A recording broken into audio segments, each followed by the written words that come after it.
清華招生出美人計，醜男醜女大翻身。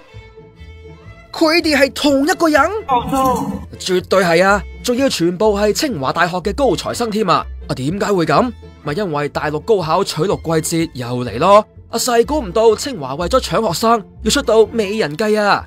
招生辦上個禮拜 post 咗條學生入學前後對比照嘅微博，引起咗好大反應。有 noise，咪再 post 多10幾張俾網民添食咯。佢係咪好似馬國明呢？哦，咁入咗清華係咪真係會靚仔靚女咗噶？